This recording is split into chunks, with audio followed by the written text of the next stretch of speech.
I once again welcome you all to Awakening Classes. Sports के related 2022 के जितने भी करंट्स थे वो हमने ऑलरेडी कवर कर लिए हैं। आप प्लेलिस्ट में जाके देख सकते हैं।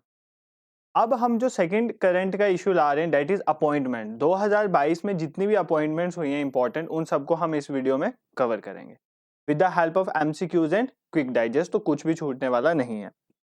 पहला क्वेश्चन ये है कि who among the following is recently appointed as SEBI chairman. Recently SEBI की चेयरमैन कौन इलेक्ट हुए हैं? ठीक है, पहले सेबी के बारे में आपको बता दूं। सेबी की फुल फॉर्म होती है securities and exchange board of India. ये एक स्टैट्यूटरी बॉडी है। स्टैट्यूटरी बॉडी वो होती है जो किसी लॉ के तहत बनाई गई हो। इसको 1992 में बनाया गया था। इसका हेडक्वार्टर है मुंबई में। ये कुछ आप स्टैटिक चीजें याद रख सकते हो। ठीक है, तो securities and exchange board of India की चेयरमैन कौन रिसेंट अपॉइंट हुए हैं? पहला ऑप्शन है Manoj Soni, second Madhabi Puri Buch, third Rajiv Kumar and fourth one is N Kalaiselvi. ठीक है, इसका आंसर है माधवीपुरी बुच। और ये बहुत इंपॉर्टेंट हो जाते हैं क्योंकि माधवीपुरी बुच जो है ये पहली वुमेन, फर्स्ट वुमेन चेयरपर्सन बनी है सेबी की। फर्स्ट वुमेन चेयरपर्सन, और जब कोई फर्स्ट वुमेन है, पहली वुमेन बनी है, तो ये बहुत इंपॉर्टेंट हो जाता है आपके एग्जाम पॉइंट। अब क्विक डाइजेस्ट में इन बाकी भी सभी के बारे में देख लेते हैं। ठीक है, सबसे पहला है जो मनोज सोनी है ना, वो रिसेंटली यूपीएससी के चेयरमैन इलेक्ट किए गए हैं। ठीक है, आपको पता है यूपीएससी जो है ये कॉन्स्टिट्यूशनल बॉडी है। ठीक है, इसके बारे में हमारे कॉन्स्टिट्यूशन में भी लिखा गया है। और ये क्या है, इसकी फुल फॉर्म होती है यूनियन पब्लिक सर्विस कमीशन। ये जितने भी सिविल सर्विस एग्जामिनेशन है हमारे सेंटर के, उनको कंडक्ट करवाती है। ठीक है, नेक्स्ट एक ऑप्शन में थे राजीव कुमार। तो राजीव कुमार 25th, ये आपको याद रखना है इनका नंबर भी, 25th chief election commissioner of India हमारे सिलेक्ट हुए हैं। 25th chief election commissioner of India ये बने। देखो, इलेक्शन कमीशन भी एक कॉन्स्टिट्यूशनल बॉडी है। इलेक्शन कमीशन का काम है हमारे इंडिया में इलेक्शन करवाना। स्टेट में भी इलेक्शन यही करवाते हैं, लेजिस्लेटिव असेंबली का। और इलेक्शन कमीशन बेसिकली कंसिस्ट होता है, एक चीफ इलेक्शन कमिश्नर होते हैं और दो इलेक्शन कमिश्नर होते हैं। दो कौन होते हैं? Election commissioner. तो उनके भी आप नाम देख सकते हो। जो अभी प्रेजेंट दो इलेक्शन कमिश्नर, उनमें एक हैं अनूप चंद्र पांडे, अनूप चंद्र पांडे, और सेकंड भी रिसेंटली इलेक्शन कमिश्नर अपॉइंट हुए हैं, उनका नाम है अरुण गोयल। अरुण गोयल सर। ठीक है, तो ये आप याद रख सकते हो। इलेक्शन कमीशन हमारे पास एक कॉन्स्टिट्यूशन बॉडी है, उसके chief election commissioner at present जो हैं वो राजीव कुमार हैं, और दो इलेक्शन कमिश्नर मैंने लिखा भी था यहाँ पे, अनूप चंद्र पांडे और अरुण गोयल जी। ठीक है, एन कैलाई से भी ये जो है ये पहली वुमेन चीफ बनी है सीएसआईआर की। सीएसआईआर क्या होता है? इसकी फुल फॉर्म होती है centre for scientific council of scientific and industrial research से रिलेटेड ये ऑर्गेनाइजेशन है, और इसके ये फर्स्ट वुमेन चीफ बनी है। तो ये भी आपके पेपर के लिए बहुत इंपॉर्टेंट हो। ठीक है, नेक्स्ट क्वेश्चन पे आते हैं। Who is recently appointed as chairman of DRDO. तो डीआरडीओ के बारे में आपको पता ही है, DRDO is defence research and development organisation. ठीक है, इसको 1958 में बनाया गया था। हेडक्वार्टर इसका दिल्ली में है, न्यू दिल्ली में इसका हेडक्वार्टर है, और ये मिनिस्ट्री ऑफ डिफेंस के अंडर काम करती है। इसका काम क्या होता है? वेपन्स वगैरह बनाना। आपको पता है डिफेंस से रिलेटेड कुछ भी काम करती है डीआरडीओ। ठीक है, अब हमने बताना है इनमें से कौन रिसेंट चेयरमैन चुने गए। क्या वो समीर वी कामत हैं, KAMANT है, कामत है, एस सोमनाथ है, मनोज पांडे हैं, या अनिल चौहान है? ठीक है, तो इसका आंसर है समीर वी कामत। तो समीर वी कामत को रिसेंटली डीआरडीओ का चेयरपर्सन चुना गया, और इन्होंने किसको रिप्लेस किया है? जी सतीश रेड्डी को इन्होंने रिप्लेस किया है। ठीक है, अब एस सोमनाथ सर कौन है? ये इसरो के एट प्रेजेंट चेयरपर्सन है, Indian space and research organisation ISRO. उनके रिसेंट चेयरपर्सन जो हैं वो एस सोमनाथ हैं। मनोज पांडे जी अगर आप देखें तो ये अभी चीफ हैं इंडियन आर्मी के, चीफ ऑफ इंडियन आर्मी। ठीक है, ये भी आप याद रख सकते हो, चीफ ऑफ इंडियन आर्मी। और अनिल चौहान, लेफ्टिनेंट जनरल अनिल चौहान जो हैं ये चीफ ऑफ डिफेंस स्टाफ हैं, CDS हैं अभी present. CDS chief of defence staff is lieutenant general Anil Chauhan. ये रिसेंट ही अपॉइंट हुए हैं। और first chief of defence staff कौन थे? आप सब जानते होंगे उनको, पद्म विभूषण से सम्मानित भी किया गया उनको, lieutenant general Bipin Rawat sir. ठीक है, जिनकी एक हेलीकॉप्टर क्रैश में वो मार्टर हो गए थे। Next Question is, who among the following is present CGA of India? This is not CAG, this is CGA. CGA की फुल फॉर्म होती है controller general of accounts. Controller general of accounts. एक होता है CAG, उसको बोलते हैं controller and auditor general of India. ठीक है, ये होता है CAG controller and auditor general. CG होता है कंट्रोलर जनरल ऑफ अकाउंट्स. ये बेसिकली एक नॉन कॉन्स्टिट्यूशनल बॉडी है. ये नॉन कॉन्स्टिट्यूशनल बॉडी है. नॉन कॉन्स्टिट्यूशन मतलब जिसका कॉन्स्टिट्यूशन में कोई उसका मेंशन नहीं है. तो CAG जो है controller and auditor general of India, ये कॉन्स्टिट्यूशन बॉडी होती है. ठीक है, आपको इनका फर्क पता होना चाहिए. तो कौन चुने गए नए CGA मतलब कंट्रोलर जनरल ऑफ अकाउंट्स, कौन चुने गए? क्या वो GC मुर्मू है, भारती दास है, निधि चिबर है या अमिताभ कांत है? तो इसका आंसर है भारती दास. भारती दास रिसेंटली CGA चुने गए. अब हम देख लेते हैं ये GC मुर्मू जी जो है ये प्रेजेंट CAG हैं, controller and auditor general of जो इंडिया है वो अभी यही है. Controller of auditor general of India जो है ये बेसिकली कॉन्स्टिट्यूशन में या तो कोई आर्टिकल होगा तो आर्टिकल 148 के तहत CAG को अपॉइंट किया जाता है. और CAG का काम पता है क्या होता है? बेसिकली CAG जितने भी मतलब करप्शन को कंट्रोल करना, जितने भी अकाउंट्स हैं गवर्नमेंट के ऑफिशियल्स के, ठीक है, पब्लिक पर्स है, हमारे जो पैसा है वहां पर, उन सब का ध्यान रखते हैं ताकि कोई करप्शन वगैरह ना हो. उसका यूज कैसे होगा पैसे का वो देखते हैं. तो GC मुर्मू जी इसके हैं. फिर ये ऑप्शन में निधि चिबर है. निधि चिबर रिसेंटली चेयरपर्सन चुनी गई है CBSE. CBSE आपको पता ही है, central board of secondary education, तो इनकी चेयरपर्सन चुनी हुई. ये मोस्ट इंपॉर्टेंट आपको याद रखना है. इसमें हमने शॉर्ट वीडियो भी लाई थी.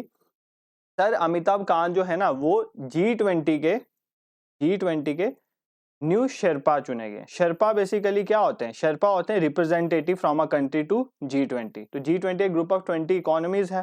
ठीक है, most influential economies of the world. उनमें इंडिया के शेरपा कौन, इंडिया के रिप्रेजेंटेटिव कौन चुनेंगे? अमिताभ कांत. पहले ये नीति आयोग के CEO थे ना, अब इनको चुना गया. तो ये इसलिए इंपॉर्टेंट हो जाता है क्योंकि 2023 की G20 समिट होनी है इंडिया में. इस पे एक शॉर्ट वीडियो भी मैंने लाई थी, वो आप देख सकते हो. तो ये अमिताभ कांत सर इसलिए बहुत इंपॉर्टेंट हो जाते हैं एग्जामिनेशन पॉइंट ऑफ व्यू से. ठीक है, next question is, who is appointed as the new president of international hockey federation? ठीक है, इंटरनेशनल हॉकी फेडरेशन के नए प्रेसिडेंट कौन चुने गए हैं? क्या वो रॉजर बिनी है, क्या वो तैयब इकरम है, कैम्बल विल्सन है, सुमन के बेरी हैं या परमेश्वरम अय्यर हैं? ठीक है, इनमें से आपको बताना है. तो पहले आपको मैं बता दूं, इंटरनेशनल हॉकी फेडरेशन का जो हेडक्वार्टर है ना, इसका हेडक्वार्टर है स्विट्जरलैंड में. देखो जो हमने स्पोर्ट्स पे लाई थी ना करंट, उसमें मैंने आपको एक चीज बताई थी कि इंटरनेशनल क्रिकेट काउंसिल, ऐसे सुनने में आए तो क्रिकेट में सबसे आगे कंट्रीज कौन सी होती हैं? जैसे इंडिया, इंग्लैंड है, ऑस्ट्रेलिया है. ठीक है, अच्छी कंट्रीज हैं जिनकी टीम्स हैं. बट इंटरनेशनल क्रिकेट काउंसिल का हेडक्वार्टर कहाँ था? दुबई में, UAE में. इसी तरह इंटरनेशनल हॉकी फेडरेशन में अगर आपको हेडक्वार्टर स्विट्जरलैंड मार्क करना हो ना, आपको नहीं आता हो तो बड़ी कंफ्यूजन हो जाएगी, क्योंकि आप सोच भी नहीं सकते कि स्विट्जरलैंड हॉकी में टॉप कंट्री में माना जाएगा. ठीक है, तो इसका हेडक्वार्टर स्विट्जरलैंड है. अब हम देख लेते हैं ये ऑप्शंस को.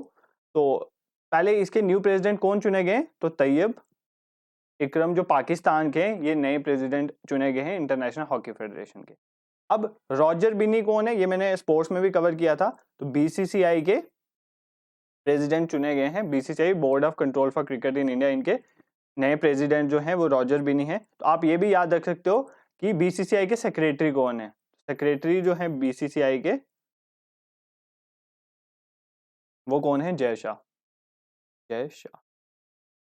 तो ये जो रॉजर बिनी जो नए प्रेसिडेंट बने BCCI, इन्होंने किसको रिप्लेस किया था? सौरव गांगुली, जो पहले BCCI के प्रेसिडेंट थे. कैम्बल विल्सन की अगर बात करूं तो ये नए MD और CEO बने हैं. MD होता है मैनेजिंग डायरेक्टर और CEO means chief executive officer बने हैं किसके? एयर इंडिया के. ठीक है, CEO बने एयर इंडिया के. ये भी आप याद रख सकते. ठीक है, अब सुमन के बेरी और परमेश्वरम अय्यर, ये दोनों मैंने यहाँ पे इसलिए इंक्लूड किए, ये दोनों नीति आयोग से इनका लिंक है. ठीक है, नीति आयोग बेसिकली एक नॉन कॉन्स्टिट्यूशनल बॉडी है. इसकी फुल फॉर्म होती है national institute for transforming India. ठीक है, ये बेसिकली पॉलिसीज बनाते हैं. जैसे पहले प्लानिंग कमीशन थी, प्लान्स बनाती थी, इसी तरह नीति आयोग का भी काम है प्लान्स बनाना, कैसे हमारा देश काम करेगा उसके रिलेटेड. तो जो सुमन के बेरी है ना, ये नीति आयोग के वाइस चेयरमैन है. वाइस चेयरमैन या चेयरपर्सन बोल सकते हो, क्योंकि चेयरपर्सन तो इसके प्राइम मिनिस्टर होते हैं ना, तो ये वाइस चेयरमैन आ गए. और परमेश्वरम अय्यर जो हैं ये एट प्रेजेंट CEO हैं नीति आयोग के. पहले कौन थे? पहले सीईओ मैं आपको बता चुका हूँ, पहले सीईओ अमिताभ कांत सर थे, जो एट प्रेजेंट अब क्या है वो G20 शेरपा, ठीक है, Sherpa to G20 of India. तो ये आप सुमन के बरी और परमेश्वरम अय्यर को आप रख सकते हैं। अब क्विक डाइजेस्ट में हमने 3 इंपॉर्टेंट चीज, लॉ के रिलेटेड जितनी भी डेवलपमेंट्स अपॉइंटमेंट्स हुई हैं, डिफेंस से रिलेटेड और वुमेन की स्पेसिफिक जो रह गई थी वो सारी मैंने यहाँ पे कवर कर दी है। देखो अभी 50th chief justice of India कौन बने? DY चंद्रचूड़, ठीक है। अभी ये रिसेंट बहुत ज्यादा न्यूज में आया क्योंकि इन्होंने ये अपनी 2 बेटियों को लेकर यह आपको पेपर में नहीं आएगा बट एक ह्यूमैनिटी पॉइंट ऑफ व्यू से आपको ये बताना मैं जरूरी समझता हूँ। इनको रिसेंटली ये अपनी बेटियों को लेके गए टूर करवाने के लिए सुप्रीम कोर्ट का, तो लोगों को पता नहीं था कि इनकी जो 2 बेटियां हैं ना दोनों डिफरेंटली एबल है, मतलब डिसेबल्ड हैं, ठीक है। और पता चला कि इन दोनों को इन्होंने अडॉप्ट करा था। तो मतलब देखो कितनी अच्छी बात है, डिसेबल्ड लोगों को इन्होंने अडॉप्ट करा, उनको अपनी बेटियां बनाया। तो मतलब आज के टाइम में ऐसा पर्सन ढूंढना सोसाइटी में बहुत मुश्किल है। तो अगर आप किसी एग्जाम की तैयारी कर रहे हो ना, तो सिर्फ एग्जाम क्वालिफाई करके पैसे कमाने वाला व्यू नहीं रखना, एग्जाम क्वालिफाई करके ऐसे सोसाइटी में कुछ वर्क भी करना सोसाइटी के वेलफेयर के लिए, ताकि आपको आपकी भी एग्जाम्पल्स दी जाएं किसी ना किसी वीडियो में, ठीक है। तो ये 50th chief justice of India है। तो 49 थे यूयू ललित, ठीक है, उनको इन्होंने रिप्लेस किया। फिर attorney general of India, attorney general of India कौन है? R वेंकटरमनी, ठीक है। अटॉर्नी जनरल ऑफ इंडिया ये भी एक कॉन्स्टिट्यूशनल पोस्ट है, तो आर्टिकल 76 इसके साथ डील करता है। बेसिकली जो गवर्नमेंट होता है उनके रिलेटेड जितने, आप बोल सकते हो गवर्नमेंट के ये लॉयर हैं, गवर्नमेंट रिलेटेड जितने भी केसेस होते हैं उनको कौन देखता है? Attorney general of India. तो हाईएस्ट लॉ ऑफिस इनको बोलते हैं। तो ये आर्टिकल 76 से इनकी जो है लिया गया है वहां से कंसेप्ट।